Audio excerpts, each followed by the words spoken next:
오늘 우리가 읽은 말씀은 십자가형을 받으신 예수님께서 골고다 언덕으로 가시는 것을 우리가 읽었습니다. 대제사장들의 선동을 받은 무리는 큰 소리로 예수님을 십자가에 못 박으라고 외칩니다. 그들의 소리가 빌라도 총독을 이겼다고 했습니다. 빌라도 총독은 무리가 구하는 대로, 원하는 대로 예수님에게 십자가형을 언도를 한 겁니다. 우리 23절에서 25절까지 말씀을 한 번 더 읽겠습니다. 23절에서 25절까지 말씀을 같이 읽습니다. 그들이 큰 소리로 재촉하여 십자가에 못 박기를 구하니 그들의 소리가 이긴지라. 이에 빌라도가 그들이 구하는 대로 하기를 언도하고 그들이 요구하는 자 곧 밀란과 살인으로 말미암아 옥에 갇힌 자를 놓아주고 예수는 넘겨주어 그들의 뜻대로 하게 하니라. 빌라도는 예수님 당시 유대를 다스린 그러한 로마의 총독이었습니다. 그는 예수님께서 대제사장들이 시기로 고소가 되신 것 이것을 알았습니다. 하지만 대제사장들과 무리의 외침을 외면할 수가 없었습니다. 왜냐하면 자기가 다스리고 있는 이 지역에서 밀란과 소요가 나면은 그 책임이 자기한테 오기 때문이었습니다. 결국 빌라도는 자신의 안전과 출세를 위해서 바라바는 놓아주고 예수님에게는 십자가형을 언도를 하게 되었습니다. 이를 통해서 알 수 있는 것은 무엇입니까? 출세와 성공을 목표로 하는 사람은 악에게 이길 수 없다라고 하는 겁니다. 목표가 자기 출세예요. 그러면 사람들에게 인정도 받고 여론도 좋아지고 인기도 있어야 되는데 이런 타협할 수밖에 없는 겁니다. 이렇게 해서 결국은 빌라도는 악에게 이길 수가 없었습니다. 물론 악에게 지는 것 이건 하나님 뜻이 아니죠. 악에게 질고 악에게 끌려가면 결국 어떻게 되냐? 예수님을 십자가에 내줘야 되는 겁니다. 그러니까 우리는 악에게 끌려가거나 악에게 지면 안 됩니다. 로마서 12장 21절에 악에게 지지 말고 손으로 악을 이기라고 했습니다. 손으로 악을 이기는 우리 되기를 소망합니다. 악에 끌려다니지 않는 우리 되기를 예수님 이름으로 축복합니다. 어떻게 해야 악을 이길 수 있을까요? 먼저는 사람을 두려워하지 말고 우리의 안전과 미래를 하나님께 맡겨야 됩니다. 빌라도는 사람을 두려워했고 자기 안전과 미래에 대해서 염려했습니다. 근데 문헌을 보면은 10년을 못 가서 이 빌라도는 황제에게 버림을 받은 거예요. 총독에서 내려오고 사람들에게 버림을 받은 거예요. 사람이나 세상이 우리를 책임져 주지를 못해요. 끝까지 우리를 책임져 주시는 분 누구냐? 하나님이셔요. 죽음 이후도 우리를 책임져 주신 분 누구냐? 하나님이셔요. 예수님만이 우리의 피난처가 되시고 하나님만이 우리의 도움이 되십니다. 그래서 우리는 하나님만을 의지하고 정말 하나님과 멀어지는 것을 두려워해야 됩니다. 하나님 의지하는 우리 되기를 소망합니다. 또 악을 이기려면은 의의 최우승리를 믿고 의의 편에 서야 되는 거죠. 빌라도는 알았어요. 예수님이 무죄한 걸 알았어요. 근데 이 악에 선동된 이들이 큰 소리가 지르니까 이걸 못 이긴 거예요. 악은 당장에 목소리가 커서 이기는 것 같아요. 근데 시간이 지나면 결국은 의가 이기는 거예요. 왜 그럴까요? 공의의 하나님께서 살아계시기 때문에 그렇습니다. 그래서 우리는 의의 최우승리를 믿고 의의 편에 서야 되는 거죠. 빌라도처럼 악에게 지는 사람이 아니라 하나님의 능력으로 믿음으로 악에게 이기시길 예수님의 이름으로 축복합니다. 이처럼 빌라도는 악한 무리의 큰 소리에 눌려가지고 예수님께 십자가형을 언도를 한 겁니다. 그래서 이제 예수님은 십자가를 지시고 이제 골고다 언덕으로 이제 올라가기 시작한 겁니다. 근데 예수님께서 이미 이 십자가를 지시기 전에 책찍에 맞으시고 가시면류관을 쓰시면서 피를 너무 흘리신 겁니다. 그러니까 이 70kg 되는 이 십자가를 지고 이 700-800m 가는 그 골고다까지 가실 수가 없었어요. 이미 몸 상태가.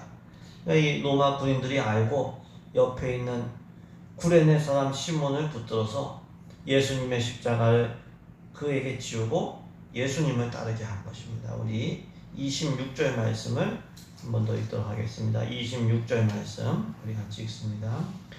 그들이 예수를 끌고 갈 때에 시몬이라는 구레네 사람이 시골에서 오는 것을 붙들어 그에게 십자가를 지워 예수를 따르게 하더라. 예수님께서 십자가형을 받으실 때가 6월절이죠. 6월절은 세계 곳곳에 흩어진 유대인들이 다 명절을 지키기 위해서 예루살렘으로 찾아오게 된 것이죠. 구레네 사람 시몬도 그 중에 한 사람으로 보여집니다.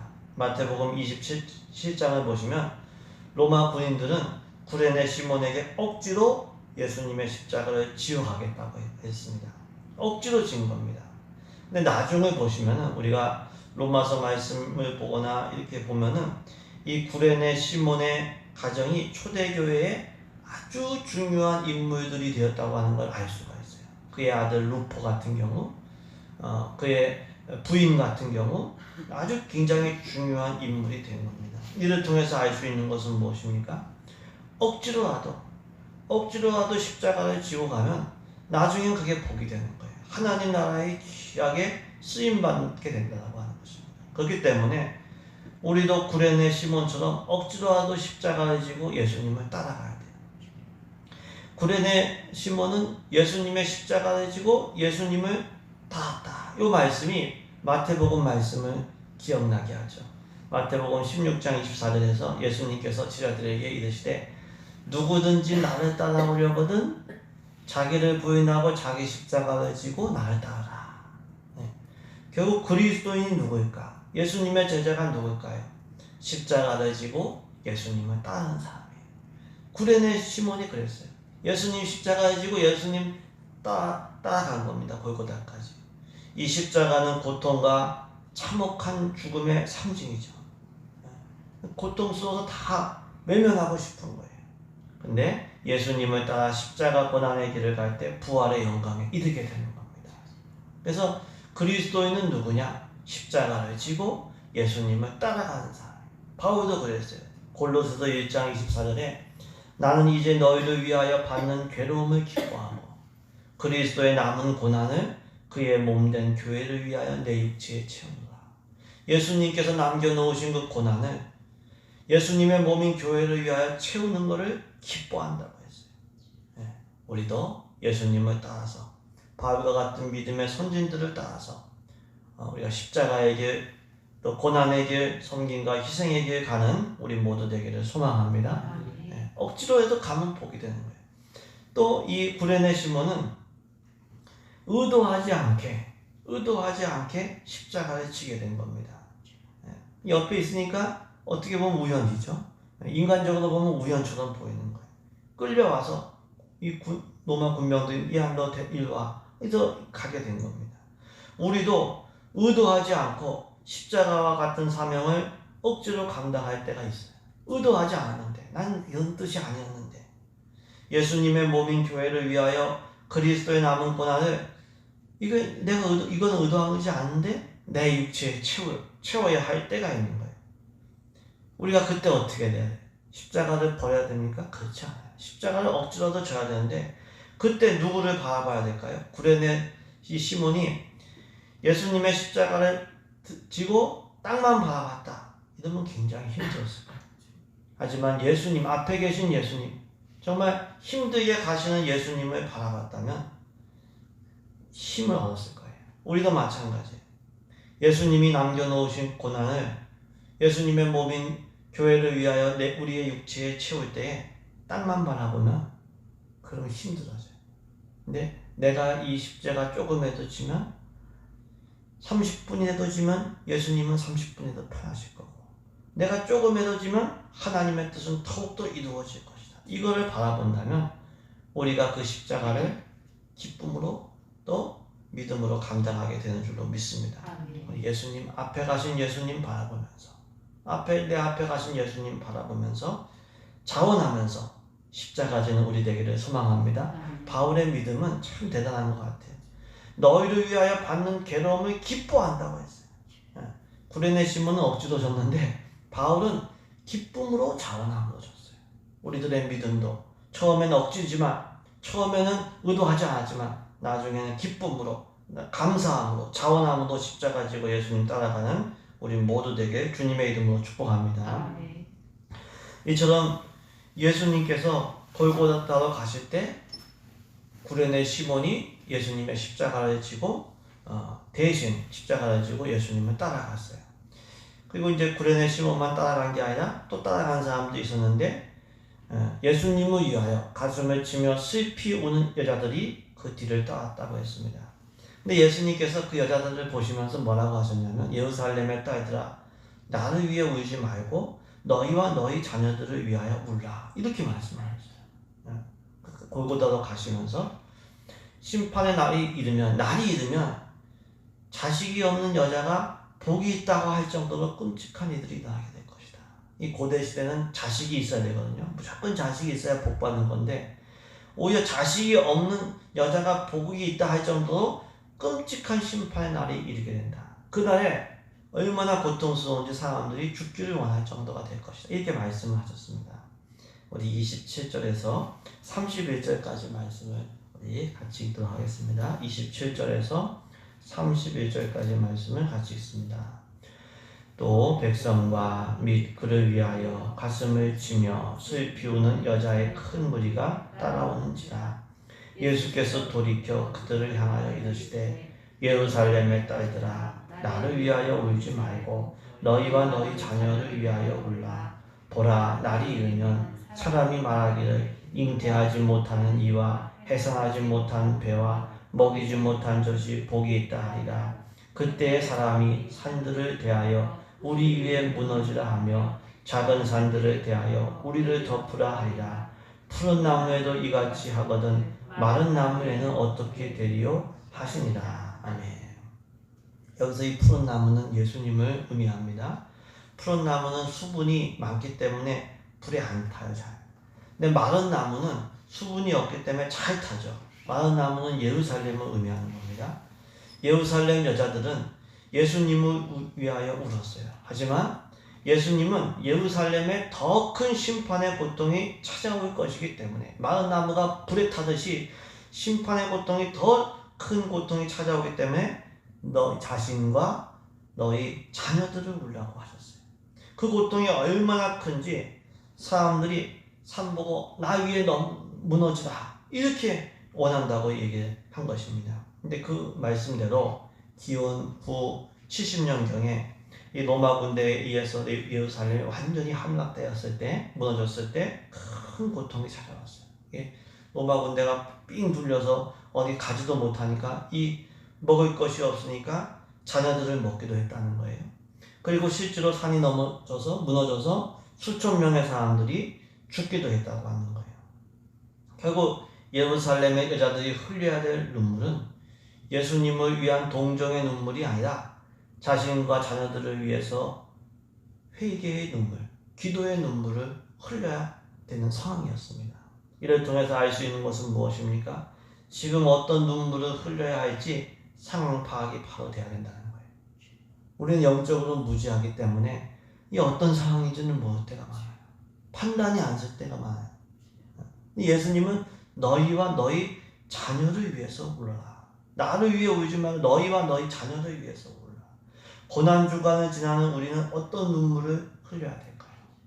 물론 우리 대신 십자가를 지신 예수님의 고난을 우리가 기억하면서 우리가 감격의 눈물, 정말 안타까움의 눈물을 흘려야겠죠. 하지만 동시에 꼭 흘려야 될 눈물은 회개의 눈물인 거예요. 왜? 회개하지 않으면 더 큰 지옥의 심판이 있기 때문에 회개의 눈물을 흘려야 돼요. 자녀들을 위해서도 눈물로 기도해야 돼요. 왜? 자녀들도 회개하지 않으면 십자가 고통보다 더 큰 지옥의 심판이 있기 때문에 우리는 영적으로 상황을 바르게 판단해서 우리가 감격의 눈물뿐만 아니라 회개의 눈물, 기도의 눈물을 흘리는 우리 되기를 소망합니다. 더 큰 십자가와 더 큰 지옥의 심판이 있기 때문에 우리가 흘려야 될 눈물을 흘려야 됩니다. 더 나아가서 자녀뿐만 아니라 이웃을 위해서도 우리가 기도의 눈물을 흘려야 돼요. 예수님께서 십자가 고통 가운데 계셨지만 자신만을 생각하지 않았어요. 보통 우리가 어려운 일이 있고 고통에 처하면 다른 사람 신경 못 쓰고 내 고통에 집착한 거야. 내가 이렇게 고통당하고 있는데 도와주는 사람 아무도 없다고 얘기해요. 근데 예수님은 오히려 예수님과 예루살렘과 그 후손들을 위하여 말씀하셨어요. 지금 회개의 눈물, 기도의 눈물을 흘려야 된다. 자녀들을 위하여. 예수님은 예수님의 고통만이 아니라 고통이 아니라 예루살렘을 위하여 그 사람들의 후손을 위하여 말씀하신 거예요. 사랑의 특징이 무엇일까요? 사랑의 특징. 사랑은 자기 이기성을 뛰어넘는 거예요. 큰 믿음의 특징이 무엇일까요? 그건 자기만 보는 게 아니라 전체를 보고 하나님을 생각한다고 하는 거예요. 물론 우리도 여러 가지 고통이 있고 정말 어렵고 힘든 점들이 많지만 거기에 머물지 말고 예수님처럼 주위 사람들을 생각해 볼 수 있는 그러한 믿음이 되기를 소망합니다. 그런 여유가 있어요. 주위 사람들을 위해서 기도의 눈물을 흘리는 그러한 사랑의 사람, 믿음의 사람 되기를 주님의 이름으로 축복합니다. 이렇게 예수님께서 골고다로 가시는 길에는 예수님을 위하여 우는 여자들이 예수님을 따라갔습니다. 그리고 예수님은 골고다로 가셨고 또 뭐가 있었냐면 특징이 뭐였냐면 두 행악자도 사형을 같이 받게 되어서 예수님과 함께 끌려갔습니다. 우리 32절 마지막 절 말씀을 같이 읽습니다. 32절 말씀을 우리 같이 읽겠습니다. 또 다른 두 행악자도 사형을 받게 되어 예수와 함께 끌려가니라. 아멘. 그러니까 예수님 십자가형 받으실 때 두 행악자도 같이 있었던 거죠. 3명이 된 겁니다. 예수님 당시 십자가형은 아주 악한 죄수들, 이런 반역죄인들, 악한 죄수들이 받았는데 결국 예수님은 겉으로 볼 때는 행악자 수준이 되어서 십자가형을 받으신 겁니다. 하지만 3일 후에 다시 부활하셨고 승천하셔서 하나님 보좌 우편에 앉으셔서 온 세상을 다스리는 통치자가 되신 거예요. 십자가형을 받으실 때는 행악자 수준인 것처럼 보였는데 나중을 보니까 완전히 변한 겁니다. 이를 통해서 알 수 있는 것은 무엇입니까? 지금 당장은 실패고 그렇게 실패처럼 보이지만 잠시 후에는 큰 승리가 될 일들이 있다라고 하는 거예요. 그래서 우리가 지금 당장 혹은 세상 기준으로 판단하지 말고 먼 미래와 영혼을 놓고 믿음으로 판단해야 돼요. 세상에서도 역전이라는 게 있거든요. 역전이라고 하는. 근데 우리는 역전을 보고 살아가는 사람. 부활의 때를 보고 영혼의 때의 역전, 일어날 역전을 바라보고 살아가는 믿음의 사람인 줄로 믿습니다. 그러니까 지금만 보고 판단하지 말고 먼 미래를 보고 영혼을 보고 판단하는 믿음의 사람들 되어야 될 줄로 믿습니다. 때로 예수님을 따라서 십자가의 길을 가는 것이 어리석은 것처럼 보여요. 왜 나만 이렇게 고난을 당하는가? 그래서 빌라도가 그 길을 거부한 겁니다. 근데 구레네 시몬처럼 의도하지 않고 정말 억지로 처음에는 얼떨결에 그 길을 갈지라도 우리는 예수님을 따라서 십자가의 길을 가는 게 복된 거예요. 그게 상황 판단을 바르게 하는 거예요. 왜? 지금이 아니라 길게 보면은 최후 승리와 영원한 승리가 십자가의 길 끝에 있기 때문에 그래서 우리는 상황 판단을 잘해야 돼요. 빌라도처럼 싹 피할 건가? 아니면 구레네 시몬처럼 억지로라도 의도하지 않게 졌더라도 끝까지 가는가? 우리는 상황 판단을 잘하고 예수님을 따라서 십자가의 길을 가야 될 줄로 믿습니다. 고린도전서 15장 58절 그 부활장의 마지막 부분 이렇게 말씀하고 있죠. 내 사랑하는 형제들아 견실하고 흔들리지 말고 항상 주의 일에 더욱 힘쓰는 자들이 되라. 이는 너희 수고가 주 안에서 헛되지 않은 줄 압니다. 우리가 억지로라도 흔들림 없이 십자가의 길을 가면 그것이 헛되지 않습니다. 반드시 부활의 때에 열매를 맺게 될 줄로 믿습니다. 오늘도 십자가를 지고 예수님을 따라갈 때 우리 능력은 안 되기 때문에 우리가 늘 기도하면서 성령께서 주시는 그런 능력과 기쁨으로 우리가 부활의 영광을 바라보면서 예수님 따라가면서 십자가에 가시길 예수님의 이름으로 축복합니다.